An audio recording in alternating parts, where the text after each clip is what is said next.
देखा एक सफेद आकृति 200 मीटर के दायरे में खड़ी थी और वो अपना सर कुछ ऐसे हिला रही थी। तो hello guys, welcome to this channel. तो गाइस, आज हमारी पहली हॉरर स्टोरीज इस चैनल पे अपलोड होने जा रही है।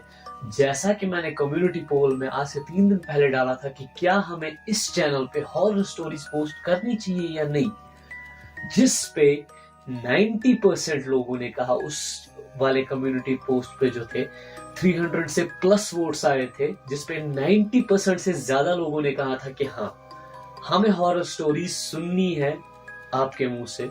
तो गाइज देखो, आपकी रिक्वेस्ट को मैंने कभी मना नहीं किया, ठीक है ना। तो प्लीज मेरा इतना सा काम कर दो, अगर चैनल पे पहली बार आए हो तो सब्सक्राइब करते हुए जाना, अगर कहानी पसंद आई हो तो लाइक भी जरूर करना, ठीक है।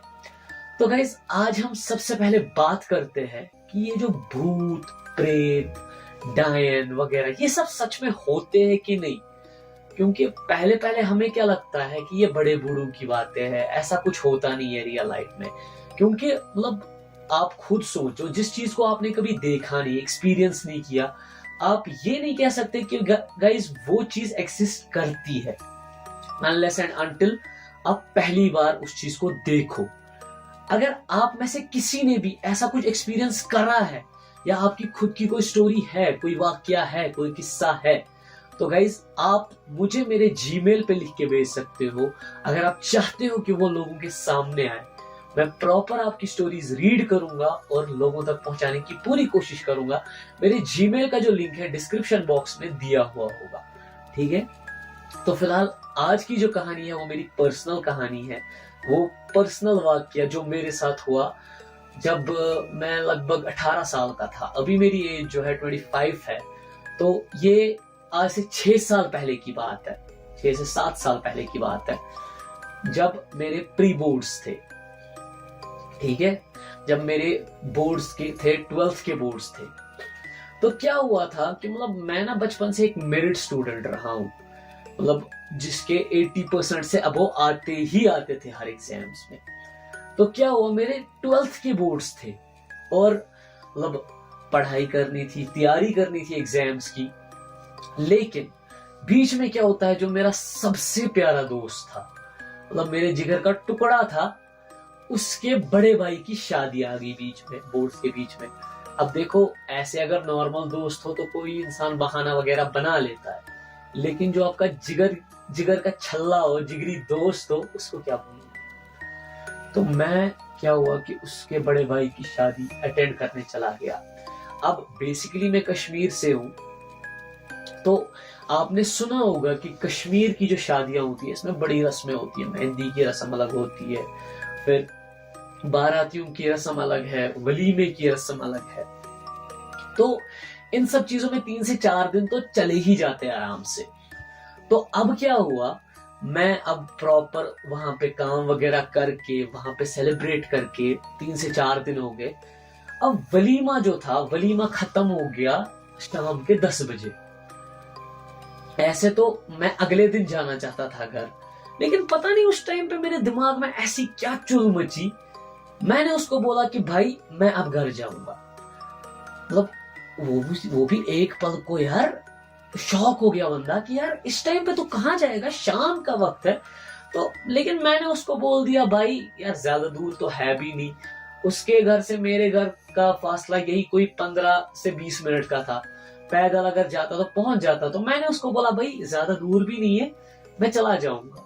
तो उसने तो पहले बहुत जिद पकड़ी थी, लेकिन मैंने नहीं माना। मैंने बोला नहीं यार, मेरे को पढ़ाई भी करनी है, प्रिपरेशन भी करनी है एग्जाम्स की। यहाँ से इस शादी की वजह से मैंने कुछ भी नहीं पढ़ा था। तो ऐसे तैसे करके मैंने उसको मना भी लिया और मैं निकल गया घर के लिए।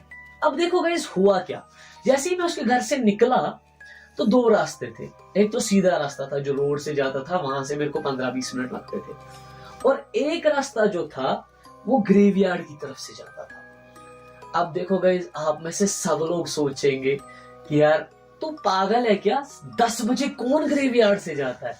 तो गाइस, मैंने आपको बोला, मैं वो इंसान था जो इन सब में बिलीव नहीं करता था। मेरे को लगता था यार ऐसी चीजें होती ही नहीं है, तो ये बस बड़े बूढ़ों की बताई हुई बातें हैं, जिनसे हमें डरना वगैरह नहीं चाहिए। तो मैंने क्या किया, मैं ग्रेवयार्ड से चला गया। अब मैं चल रहा हूँ, मतलब पिच ब्लैक है, कुछ भी नहीं दिख रहा, मतलब कुछ भी नहीं। वो कहेंगे चांद की रोशनी, चांद भी नहीं निकला हुआ था। मतलब ग्रेवयार्ड में लाइट्स वगैरह भी नहीं होती, मतलब पिच ब्लैक था यार उस टाइम पे। मेरे खाली मतलब उस टाइम पे मेरे पास फोन था, याद नहीं मेरे पास किस ब्रांड का, माइक्रोमैक्स का था या किस ब्रांड का था।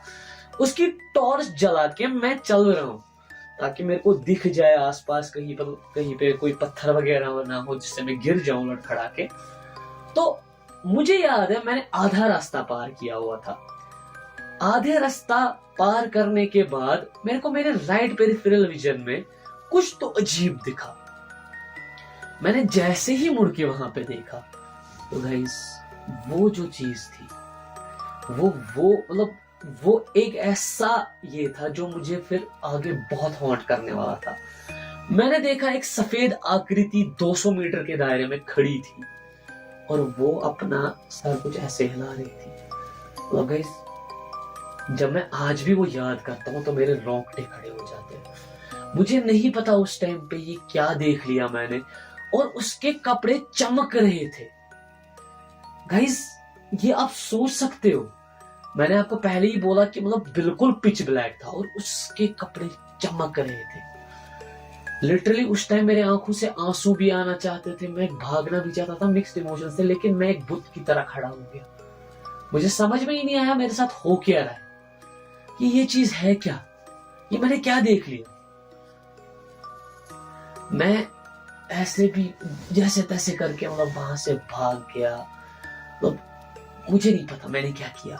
फिर उसके बाद क्या हुआ, कुछ दिनों तक मेरी तबीयत ठीक नहीं रही। मेरे को सपने अजीब अजीब आने लगे। लिटरली मैं सपने में देखता था कि मैं उसी जगह पे खड़ा हूं और एक भयानक जीव मेरे सामने खड़ा है। इसका एक हाथ नहीं है, एक हाथ पे मांस है ही नहीं, बट हड्डियां हैं। एक साइड से चेहरा पूरा गला पड़ा है। मतलब वो एक ऐसी बेबसी का आलम था कि मैं बहुत ज्यादा डर गया था। लिटरली मेरे बोर्ड्स थे, मैंने पेपर्स तो दिए, लेकिन मैं 40% से पास हुआ, क्योंकि उस टाइम पे मेरी वो हालत हो रखी थी। अब मैं सिंपली कहूंगा, मैं तो खड़ा भी नहीं रह पाता था, मैं खाना नहीं खाता था, मैं पानी नहीं पीता था, कुछ भी नहीं। मेरे मॉम एंड डैड मेरी इस हालत को देखकर इतना परेशान हो गए। लिटरली उन्होंने कितने सारे डॉक्टर्स को मुझे दिखाया, बट मेरी हालत में कोई सुधार नहीं आ रहा था। लिटरली मतलब मेरी वो हालत हो रखी थी कि मुझे देख के कोई ये बोल ही नहीं सकता था कि ये वही इंसान है जो खुश रहता था। मतलब आंखों के नीचे काले गड्ढे आ गए थे। जिस भी डॉक्टर को दिखाया वो डॉक्टर बोलता था कि इसको कुछ भी नहीं हुआ है, शायद इसको डिप्रेशन है, मार्क्स कम आए हैं। लेकिन डीप डाउन मुझे ये चीज अच्छे से पता थी ना, मुझे डिप्रेशन था, मार्क्स कमाने की मुझे कोई दिक्कत नहीं थी। मुझे बस दिक्कत थी कि जब भी मैं सोता था, मतलब मुझे सोने से भी डर लगने लगा था, हर बार एक ही सपना। तो क्या हुआ, मेरे जो पड़ोस में एक आंटी रहती थी, उन्होंने मेरी मम्मा को बोला कि इसको किसी पीर बाबा के पास दिखाओ, क्योंकि अगर डॉक्टरों ने हाथ खड़े कर दिए तो ये कोई भी मतलब मेडिकल कंडीशन तो हो नहीं सकती, ये कुछ तो अजीब हुआ है। तो मेरी मम्मा ने क्या किया, वो अगले दिन मुझे एक पीर बाबा के पास ले गए। मैंने जैसे ही उनकी चौखट पे कदम खाली रखा, उन पीर बाबा ने मुझसे सिर्फ इतना कहा, बेटे तुमने जिंदगी में एक बहुत बड़ी गलती की है जो तुम्हें नहीं करनी चाहिए थी। तो मैं शॉक्ड, मैंने ऐसा क्या किया है? मैं उन पीर बाबा को ऐसे देख रहा था कि मैंने ऐसा क्या किया। फिर जब हम बैठे वहां पे, मेरी मम्मा ने उनसे पूछा कि क्या हुआ है, विस्तार से बताइए, डिस्क्राइब कीजिए कि क्या हुआ है, बात क्या है।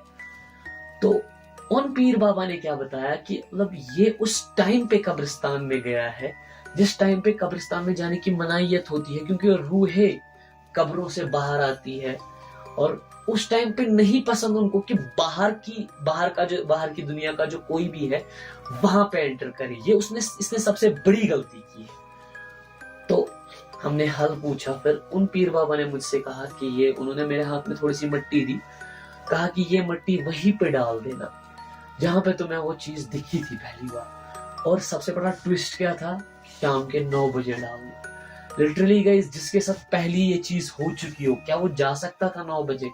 लेकिन मेरे दिल में बस एक ही चीज थी कि शायद इसके बाद ये सब खत्म हो जाए, इसके बाद मुझे ये सब झेलना ना पड़े, क्योंकि मैं एक मेंटल टॉर्चर में था जिससे मुझे किसी न किसी तरह से निकलना था। बस दिल में यही सोच रख के मैं वहां चला गया 9 बजे और वो मिट्टी साथ ली।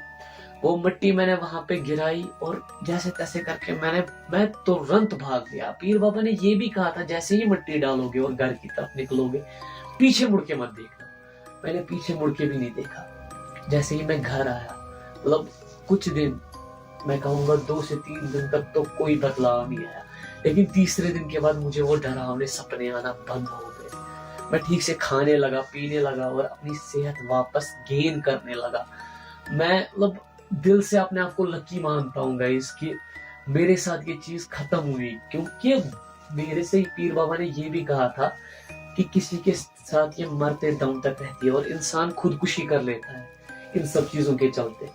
और अगर खुदकुशी नहीं भी करेगा, वैसे भी खाना पीना तो है ही नहीं, छोड़ रखा था, तो एक ना एक दिन तो मर ही जाता। लेकिन मैं अपने आप को खुशकिस्मत समझता हूँ कि नहीं, मैं इस सब से निकल पाया। मेरी तरह आप भी बहुत सारे लोग होंगे जिनके साथ ये सब चीजें हुई होगी, जिन्होंने ये पर्सनली एक्सपीरियंस किया होगा, लेकिन किसी को बताने से डरते हो। शायद ये सोचते हो कि यार अगर हम किसी को बताएंगे वो बिलीव करे ना करे, हमें बेवकूफ बताए, हमें पागल बताए। लेकिन गाइस, मैंने एक्सपीरियंस करा है और मैं अपने एक्सपीरियंस से कह सकता हूँ कि guys, these things do exist. ये सब चीजें वाकई में होती है, ठीक है ना? तो अगर आप अपना किस्सा मेरे साथ शेयर करना चाहते हो तो जीमेल में मुझे लिख के भेज दो। मैं उनको पढ़ूंगा अच्छे से और अपनी ऑडियंस के सामने पेश करूंगा, क्योंकि मैं एक विक्टिम रह चुका हूं और मुझे पता है हाउ इट फील्स। तो गाइस, अगर आपको मेरा ये किस्सा जो मेरे साथ हुआ ये पसंद आया हो तो लाइक करो इस वीडियो को, शेयर करो अपने उन दोस्तों के साथ जिनको ये किस्से कहानियां सुनना बहुत पसंद है। इस चैनल पर पहली बार आए हो तो सब्सक्राइब करते हुए जाना, सब्सक्राइब किए बिना मत जाना। हम मिलते हैं किसी अगली वीडियो में, तब तक के लिए गुड नाइट, शब बखैर।